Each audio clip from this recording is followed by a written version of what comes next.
Good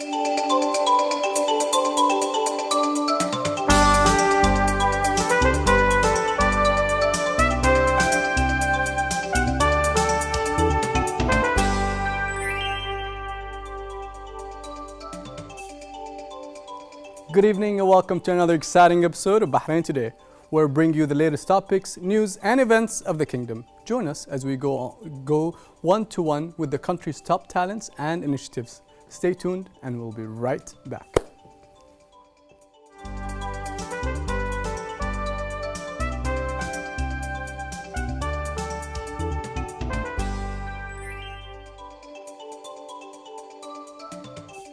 Yusuf Al-Sahaf is a videographer, photographer, and writer from Bahrain, focused mainly on portraits and street photo videography with regards to writing. He focuses on spoken words poetry that is often short and comes from internal emotions and thoughts which he translates into words. Yusuf often uses a typewriter to write his poetry, as he feels that is how he can connect with what he is writing without the distractions of digital media.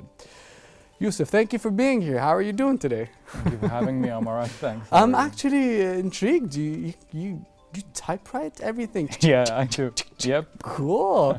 All right. So how does it click? Every single letter clicks? Is that how it works? Yeah, I mean, with regards to the typewriter, I just feel it helps me disconnect from the electronic life I lead. Again, with the photo and video, I don't really do film anymore. I used to. Yeah. And I just feel that it takes away all the distractions that otherwise would be present on a laptop. Or yeah.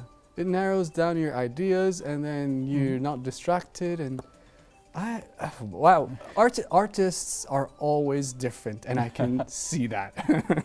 Can you talk to us a little bit more about photography and how did it all start and when did it all start? So back when I was 12, 13, my eldest sister owned a little digital camera. And one day I was carrying it at home and I messed around with the settings a bit and I saw that I could take photos of flowers and the background would be blurry and I enjoyed that for a bit. Now we have this in our phones, huh? Yeah, exactly. Times change. But yeah, I started taking photos like that and then it slowly evolved into me saying, well, I can take pictures of landscapes or of cityscapes or of anything I want to really. And I bought my first DSLR at 14, 15 years old. All right, excuse my ignorance. What is a DSLR? It's a digital single lens reflex camera, meaning it's meaning it's basically everything a film camera would give you, but digital, so you can see your photos on the spot. You don't have to take the film, process it, and then hope that your photos turned out right. Okay, makes sense. And that was how long ago? That was about 10 years ago, 11 years ago. And these things were not as common as they are right now. Absolutely not. DSLR.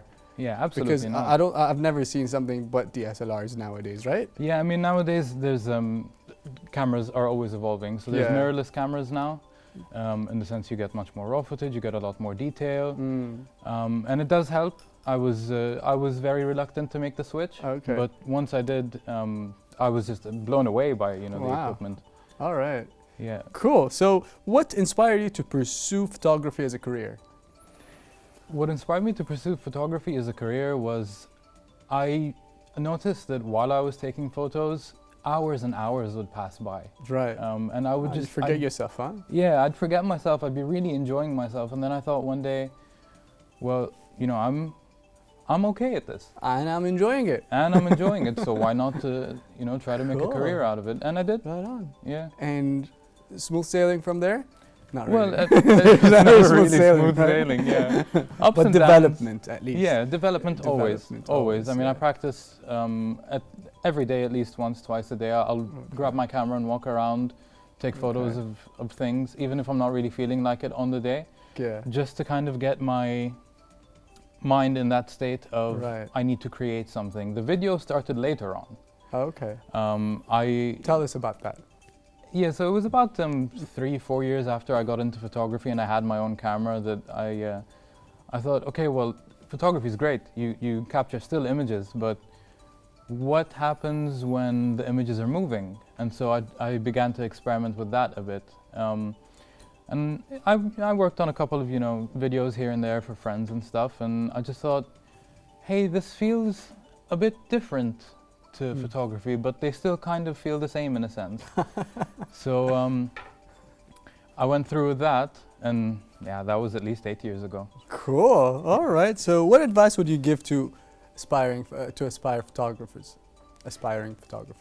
The advice I would give to aspiring photographers is you don't need a fancy camera, especially not in this day and age. Okay. You've got an amazing camera in your pocket. You know? The phone, you mean, right? Exactly, yeah. And a lot of people, I feel, especially those who are up and coming, get caught up in they want the best technology without getting the basics there. You can take amazing photos with your phone, or even with a low budget entry level camera. Right. It's all about composition. It's about when you time the shot, what you're trying to show. In a sense, it's about the moment you capture and how you can freeze that moment in time, and no one else has that moment but you. Ah, and then that's deep. That's the poet right here. Okay. It is, yeah. And then you spread that moment out to other people, and whether it's just they look at the picture and they say it's a nice picture, or they get a deeper message from behind it. That's cool. So speaking of these moments, what are some of your favorite pictures or moments related to photography? There was a picture I took in around 2010, and I was walking around in Souk Muharraq, and I saw an old man sitting down, and I went and took a photo of him.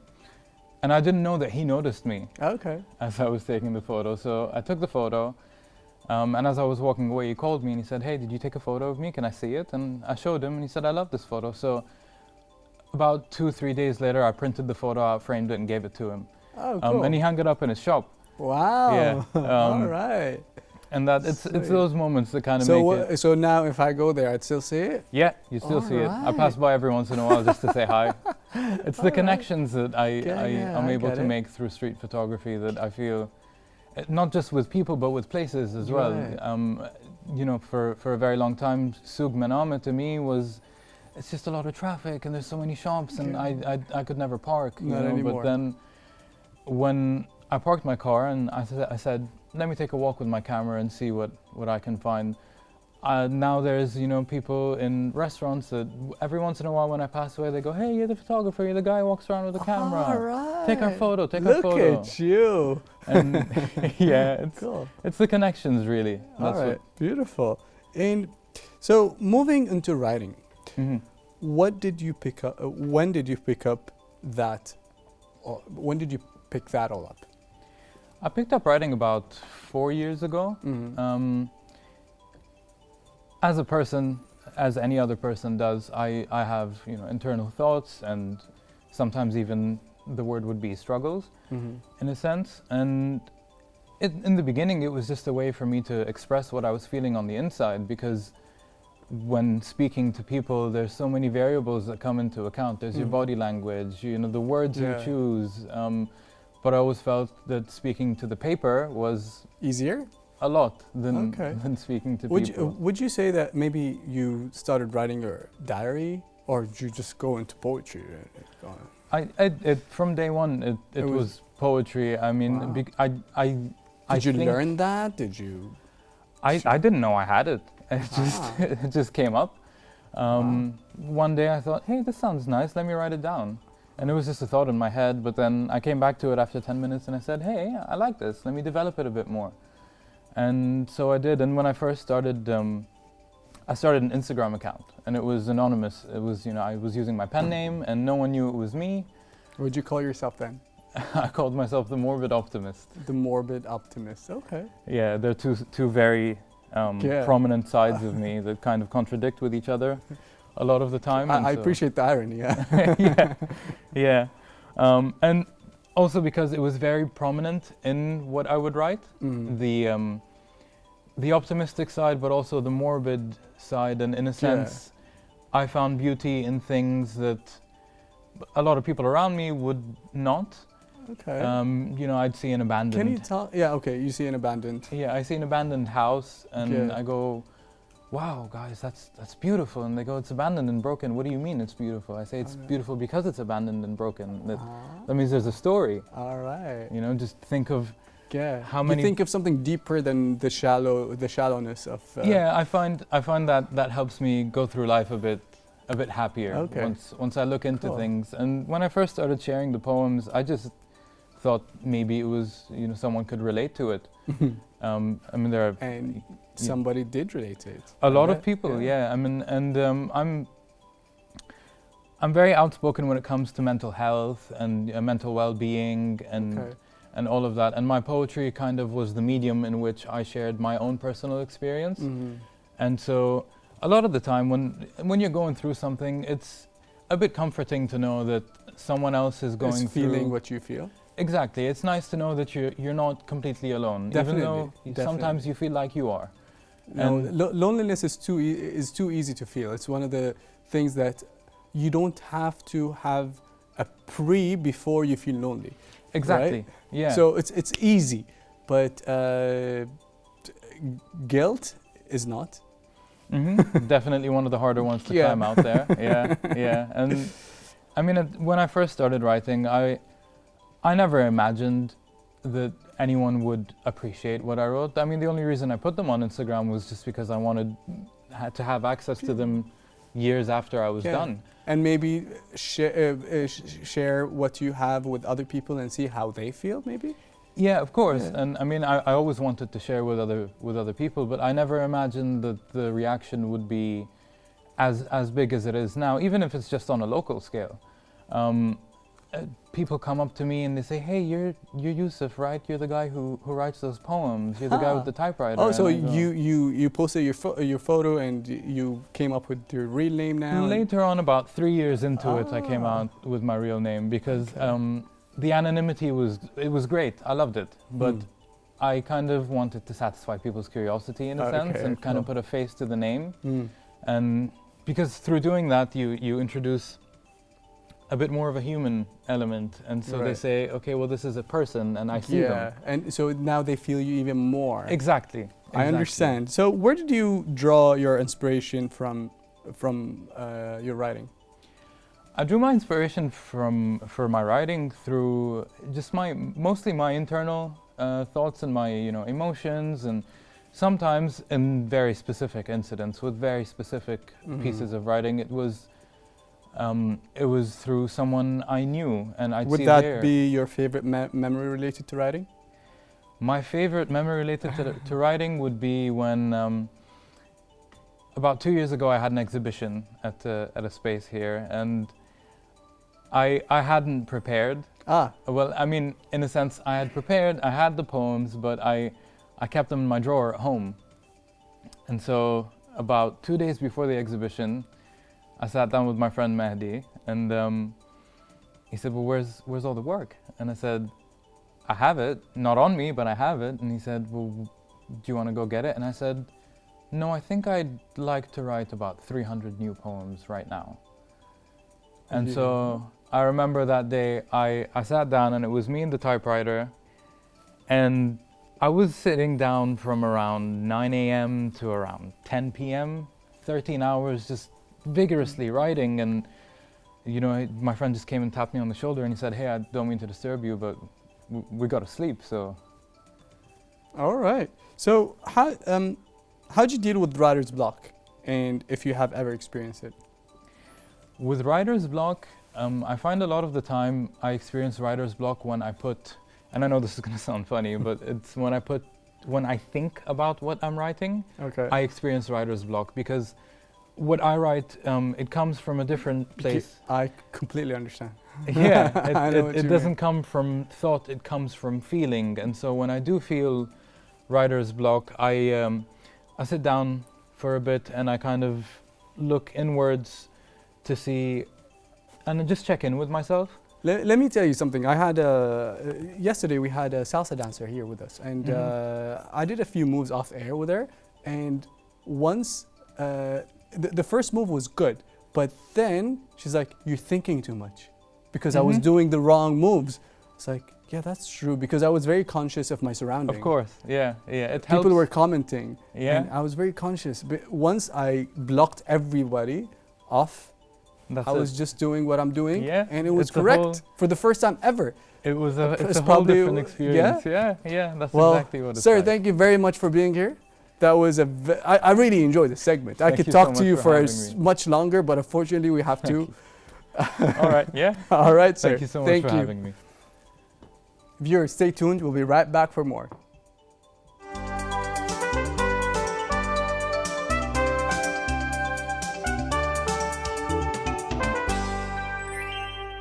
What's better than coffee and some quality dessert? A cafe, it's a home away from home for students, professionals, and chocolate lovers alike. They've recently become hubs for creative-minded, and comfy couches make for a great alternate hangout spot among friends groups. It's not just the caffeine and chocolatey dishes that keeps the customers coming. It's the whole experience. Can't decide on where you go next for chocolate experience? We will take you. Check out Woodbury Cafe & Co.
With us in the studio, Mr. Salman Radi, founder of Woodbury Cafe & Co.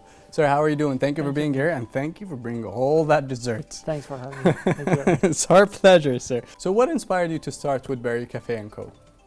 It actually, what inspired me is, you'll be surprised, it's actually a smoothie that I was addicted to.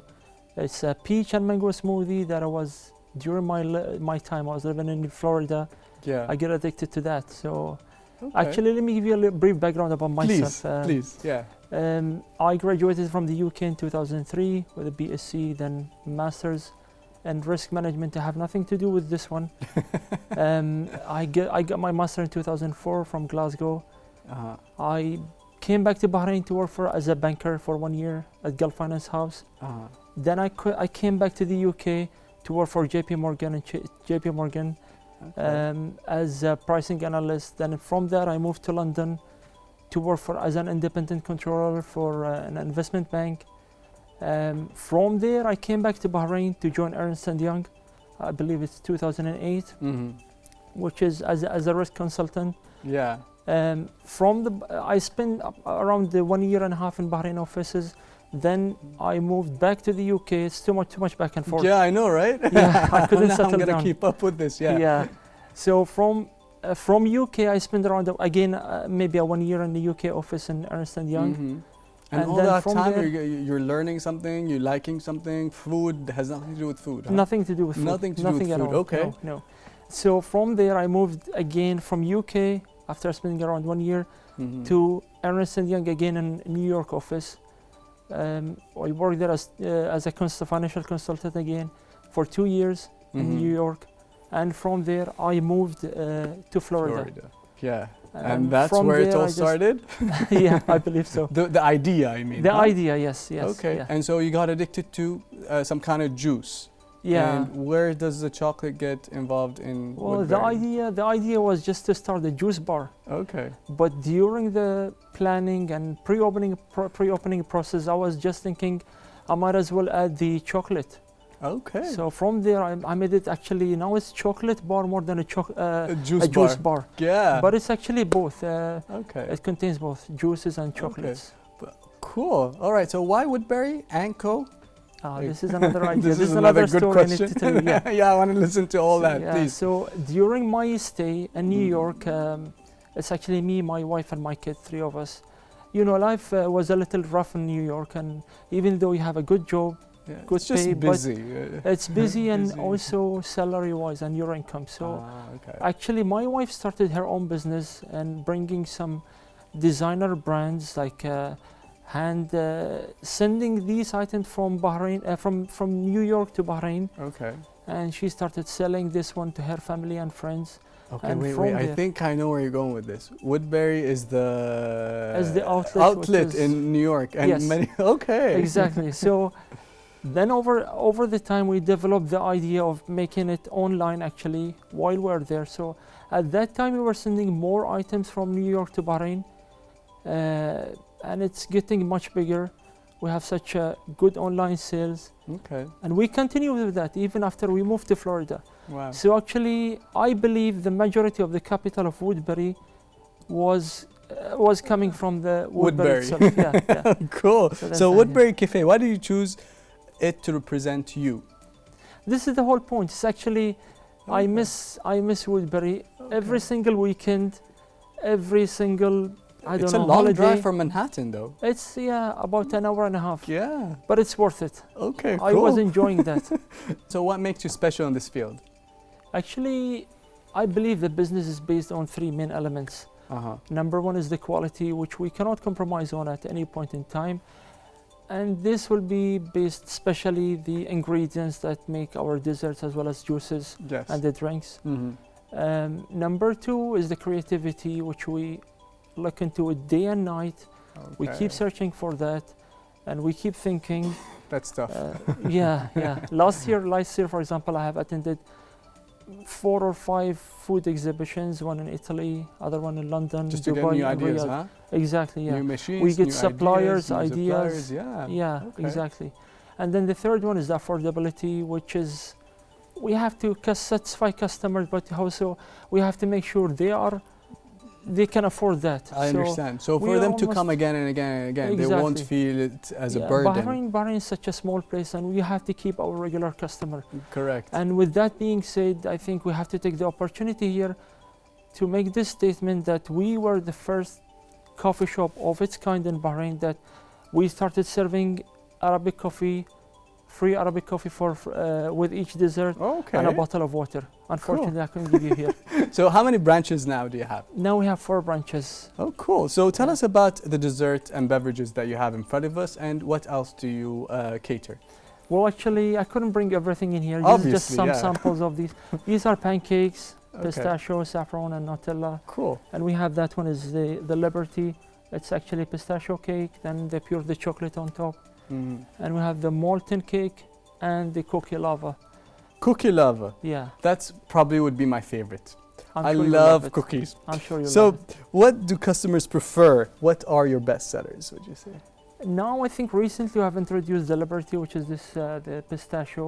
Okay. It's one of the best sellers. Why is it Liberty? We have- Because standing up? Or? Actually, we have the second one, which is the Empire State. And if Oh. you see the names, we try to take some more of the names coming New from York. New York. Okay. We have also the Fifth Avenue Juice, for example. We have, I don't know, the Yeah, majority yeah, of all of I them. understand. Like you get inspired by New York in Exactly. general. Yeah, this is Cool. the theme more or less, yeah. All right. So where can we find Woodbury Cafe? Where are the locations? Um, Online orders. What is your Instagram page? Yeah. So the 4 locations, the first one was in Salmabad, Mhm. second branch was in Budaya. Isa Town, Okay. Budaya is number 4, Okay. and number 3 is Busaitin. All right. And we're in the process of opening the 5th branch soon. Inshallah. Yeah.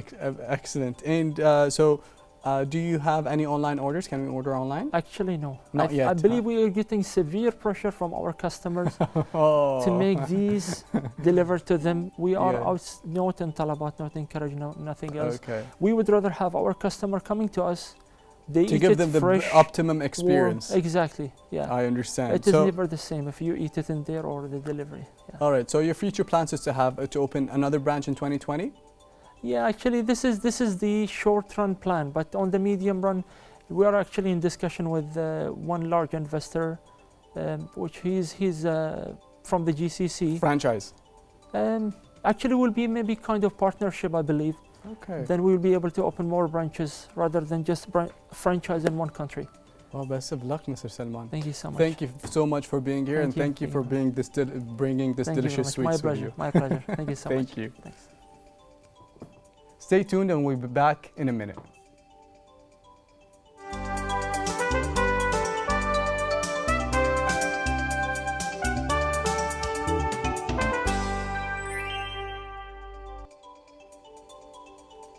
And that is all for this evening. We thank all our guests who are with us today, and we will see you next time on Bahrain Today. If you'd like to be with us on the show or have suggestions or questions, please contact us on our accounts shown on the screen. Goodbye and God bless.